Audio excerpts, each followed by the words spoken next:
PKS study material channel में आपका स्वागत है। आज हम हिंदी का एक नया टॉपिक लेंगे जो PYQ है। क्वेश्चन आए हुए हैं एग्ज़ाम के अंदर। ये चैप्टर आज वाक्यांश के लिए एक शब्द। वाक्यांश के लिए एक शब्द आज हम पढ़ने जा रहे हैं।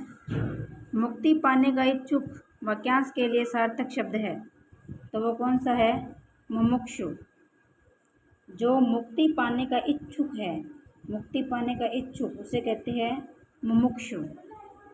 प्रत्ययों के द्वारा एकल शब्द का निर्धारण, जो प्रत्यय है उनके द्वारा एकल शब्दों का निर्धारण सा व श्या का मतलब इच्छा, प्रबल या इच्छा, बार बार इच्छा।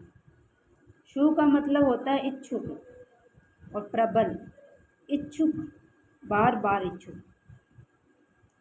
तो सा लगा होता है, इसका मतलब तो है बार बार इच्छा होना, और सु होता है इसका मतलब है इच्छुक। जैसे आगे देखिए, युद्ध करने की इच्छा रखने वाला, युद्ध करने की इच्छा रखना, इच्छा हो तो युयुत्सा और इच्छुक हो वो युयुत्सु। बस इतना सा ध्यान रखना है, अगर इच्छा है तो युयुत्सा, इच्छुक है तो युयुत्सु। तैरने व पार करने की इच्छा रखने वाला तितीर्षा और इच्छुक होता है वो होता है तितीर्षु। जिंदा रहना, जिंदा रहने की इच्छा जिजीवसा और जिंदा रहने का इच्छुक क्या है? जिजीवसु।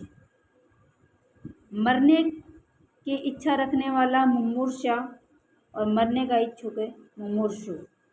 मोक्ष की इच्छा रखने वाला मुमुक्षा और मोक्ष का इच्छुक है मुमुक्षु। पीने की इच्छा पिपासा और पीने का इच्छुक है पिपासु।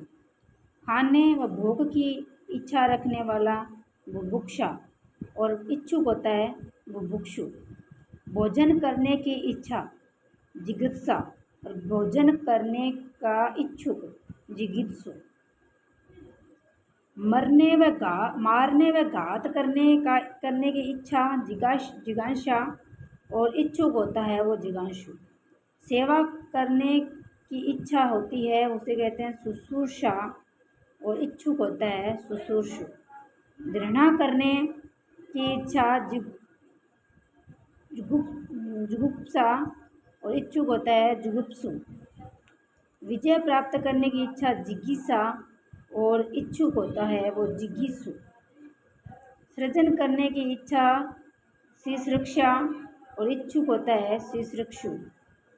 कार्य करने की इच्छा चिकीर्षा और कार्य करने का इच्छुक है चिकीर्षु। जानने की इच्छा जिज्ञासा और जानने का इच्छुक जिज्ञासु। और जो इच्छुक है उसे उसके लिए सु लगाना है और इच्छा है उसके लिए सा लगाना है। अब देखिए, युयुत्सु का मतलब क्या है? इच्छुक। इसका अर्थ क्या है? युद्ध में अमर होने वाला, युद्ध की इच्छा रखने वाला और दूसरों को रुलाने वाला। तो जो इच्छा रखने वाला, युद्ध की इच्छा, केवल इच्छा है तो उसके लिए युयुत्सा हो जाता है। इच्छा रखने वाला आ गया तो युद्ध की इच्छा रखने वाला। युद्ध की इच्छा रखने वाला के लिए क्या आएगा? युयुत्सु। अब तैरने की इच्छा, अब तैरने की इच्छा है उसके लिए आएगा सा लगेगा। तैरने की इच्छा तितीर्षा। ज्ञान प्राप्ति की इच्छा रखने वाला, अब इच्छा रखने वाला के लिए सु लगेगा, तो इसमें तपस्वी, सन्यासी, जिज्ञासु, पिपासु। तो ज्ञान की प्राप्ति की इच्छा रखने वाला जिज्ञासु। सेवा करने की इच्छा, सेवा करने की इच्छा है तो सा लगेगा। शुश्रूषा, सेवा कामी, स्वेच्छा, सेवा कामना, शुश्रूषा। जिंदा रहने की इच्छा, जिंदा रहने की इच्छा का है जिजीवसा, जिजीवसा। मरने की इच्छा है मुमूर्षा। वाक्यांश के लिए एक शब्द संदर्भ में असंगत विकल्प है, इनमें से कौन सा असंगत है? कोई काम करने की इच्छा, काम करने की इच्छा चिकीर्षा, ये सही है। बार बार युद्ध करने की इच्छा, युद्ध से युत्सा, विजय प्राप्ति की तीव्र इच्छा, सहिष्णु, रचना करने की इच्छा, शीर्षा। तो ये गलत है। इसका है सहिष्णु का मतलब होता है चलने वाला। सहिष्णु का मतलब होता है चलने वाला। दक्षिण पूर्व के बीच की दिशा को क्या कहते हैं? तो दक्षिण जो पूर्व होती है इसके बीच की दिशा को आग्नेय कहते हैं। दिशा है ये उत्तर, ये पूर्व, ये पश्चिम और ये दक्षिण। तो इसके अंदर पूर्व, उत्तर पूर्व दिशा को कहते हैं ईशान कोण, ईशान। और उत्तर पश्चिम की दिशा को कहते हैं वायव्य। और दक्षिण पश्चिम की दिशा को कहते हैं नैऋत्य, नैऋत्य। और दक्षिण और पूर्व की दिशा का कोण होता है, इसे कहते हैं आग्नेय।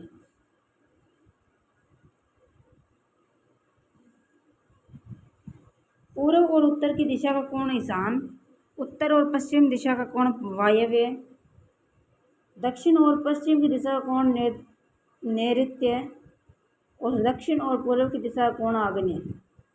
जहाँ धरती और आकाश मिलते दिखाई देते हो, क्षितिज। उत्तर दिशा का स्वामी यक्ष यानी कुबेर। दो दिशाओं के मध्य में स्थित कोण विदिश। चारों ओर की सीमा चौहदी। दक्षिण और पश्चिम के बीच की दिशा, दक्षिण और पश्चिम, दक्षिण पश्चिम के बीच की दिशा को क्या कहते हैं? आग्नेय। उत्तर व पूर्व के मध्य की दिशा को क्या कहते हैं? उत्तर और पूर्व के मध्य को कहते हैं ईशान।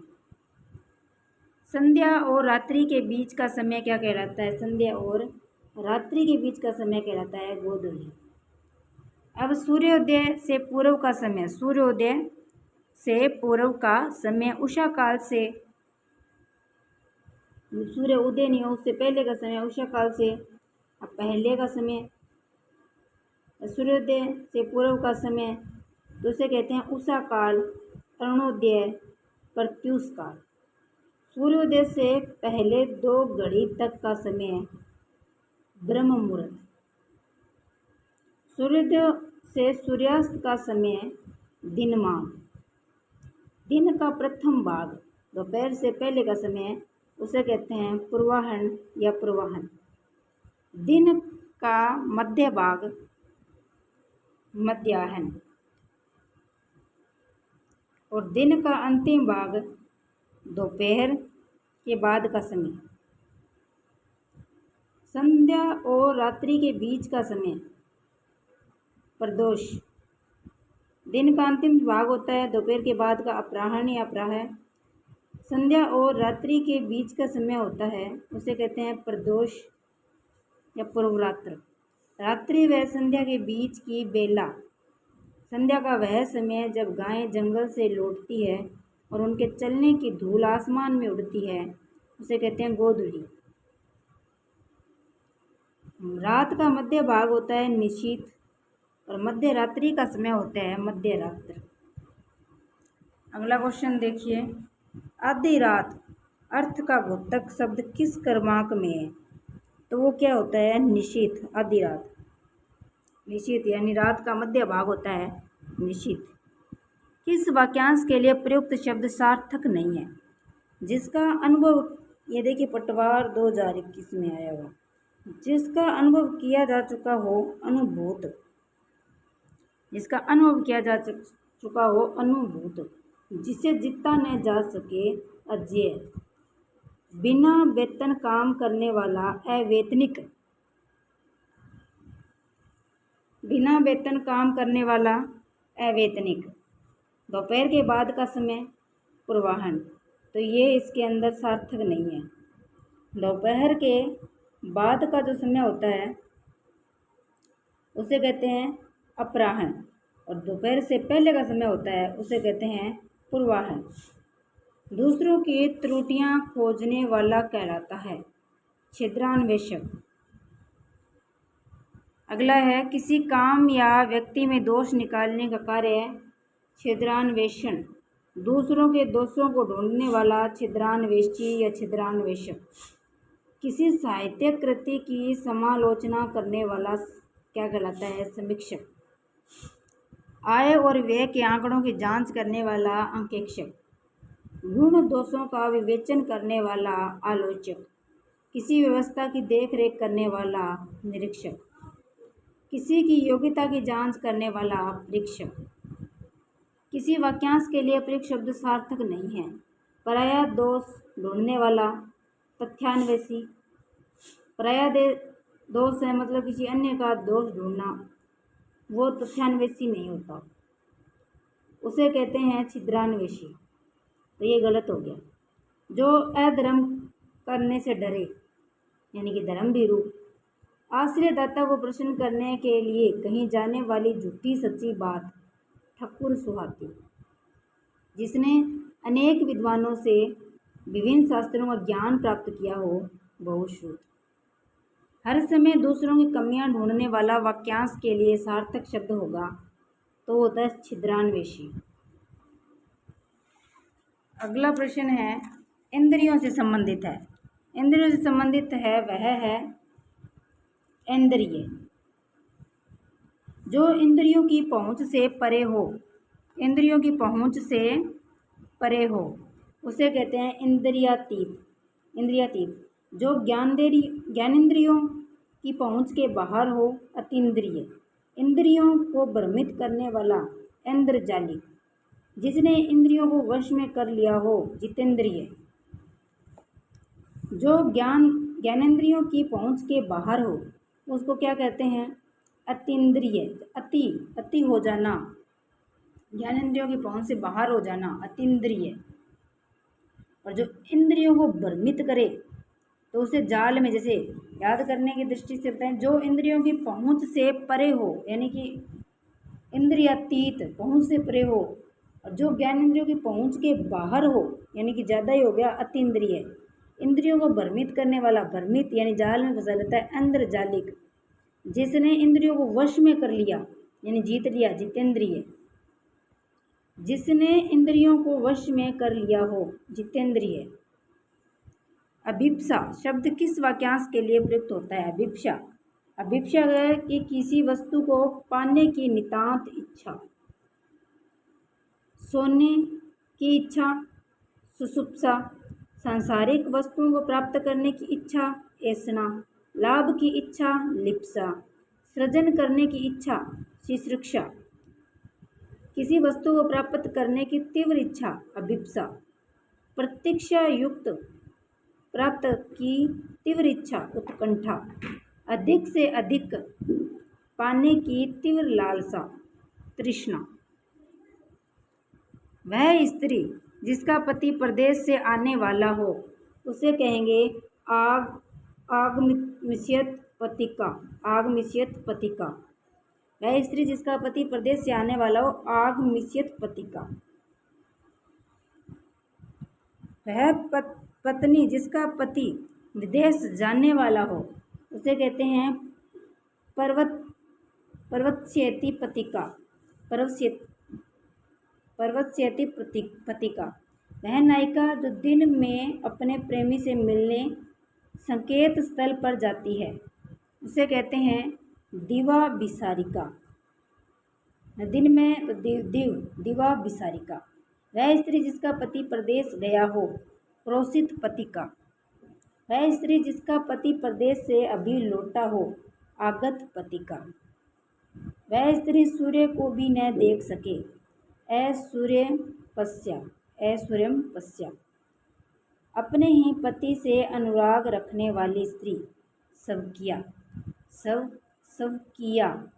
पति के स्नेह से वंचित स्त्री दुर्भगा। जिसका पति प्रदेश से लौटा हो उसे कहते हैं आगत पतिका। स्त्रीण शब्द के लिए सही वाक्यांश क्या है। इसके लिए सही कौन सा है स्त्रीण के लिए। स्त्रियों जैसे स्वभाव वाला। आगे देखिए, स्त्री के स्वभाव जैसा क्या होता है? स्त्रीण। एक से अधिक स्त्री से पैदा हुए भाई उसे कहते हैं अन्योदर। स्त्री जिसने हाल ही में बच्चे को जन्म दिया उसे कहते हैं प्रसूता। शरीर का व्यापार करने वाली स्त्री गणिका। जिस स्त्री का विवाह अभी हुआ हो उसे कहते हैं नवोढ़ा। 16 वर्ष की अवस्था वाली स्त्री षोडशी। पति को चुनने की इच्छा वाली कन्या पतिव्रता। पतिव्रता। पर्दे के अंदर रहने वाली पर्दानसीन। पर्दानसीन। स्त्री के वश में रहने वाला स्त्रोता। जिस स्त्री की आंखें मछली के समान हो उसे कहते हैं मीनाक्षी। हरिण के नेत्रों सी आंखों वाली मृगनयनी। मृगनयनी। वह स्त्री जो पढ़ी लिखी ज्ञानी हो विदुषी। विदुषी। जिसने अभी अभी स्नान किया हो सद्य स्नाता। जिसने अभी अभी बच्चे को जन्म दिया है सद्य प्रसूता। हंस की तरह जिस स्त्री की चाल हो हंसगामिनी। स्त्री की चाल हो हंसगामिनी। 16 वर्ष की अवस्था वाली स्त्री उसे कहते हैं षोडशी। कम बोलने वाले को क्या कहते हैं? कम बोलने वाले को कहते हैं मितभाषी। अधिक बोलने वाले को वाचाल। कम बोलने वाला मितभाषी। मिठी वाणी बोलने वाला मृदुभाषी। मृदुभाषी। कड़वा बोलने वाला कटुभाषी। बोलने में चतुर वाक्पटु। किस वाक्यांश के लिए प्रयुक्त शब्द सार्थक नहीं है? पटवार में आया हुआ क्वेश्चन है। कड़वी बातें सुनने वाला कटुभाषी, तो ये सार्थक नहीं है। किसी वस्तु का चौथा हिस्सा चतुर्थांश। देश के प्रति भक्ति रखने वाला देशभक्त। हिसाब किताब रखने वाला लेखपाल। मितभाषी शब्द किस वाक्यांश के लिए हुआ है? मितभाषी जो कम बोलता। वाक्यांश के लिए सार्थक शब्द की दृष्टि से कौन सा विकल्प असंगत है? जिसका काम सिद्ध हो चुका हो कृतार्थ। किस किए हुए उपकार को न मानने वाला कृतघ्न। न मानने वाला कृतघ्न। जो इस लोक से अलग हो अलौकिक। जो कम बोलता हो मिष्टभाषी। मिष्टभाषी नहीं होता, मितभाषी होता है। ये गलत हो गया। जो बोलने में बहुत चतुर हो। उक्त वाक्यांश के लिए उचित एक शब्द को चुनिए, तो उसके लिए होगा वाक्पटु। वाक्पटु। अगला है किसी भी पक्ष का समर्थन नहीं करने वाला। किसी भी पक्ष का समर्थन नहीं करने वाला निष्पक्ष। जो किसी को पक्ष न ले उसे निष्पक्ष कहते हैं। जबकि जो विवाद या गुटबंदी से अलग रहता है उसे तटस्थ या गुट निरपेक्ष कहते हैं। अगला है तटस्थ शब्द से संबंधित वाक्यांश है। तटस्थ के लिए है विवाद या गुटबाजी से अलग रहने वाला, तट पर रहने वाला, तट की रक्षा करने वाला, जो किनारे से सटे हुए हो।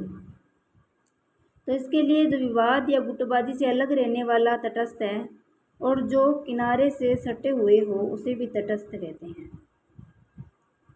जिसकी पहले आशा नहीं की गई वह है, वो क्या है? अप्रत्याशित। धन प्रति धन आशा धन ईत, तो इसका है अप्रत्याशित। इत प्रत्यय और आशा है वो मूल शब्द है। बहुज्ञ शब्द का सही अर्थ है जो बहुत जानकार हो। जो बहुत जानकार हो।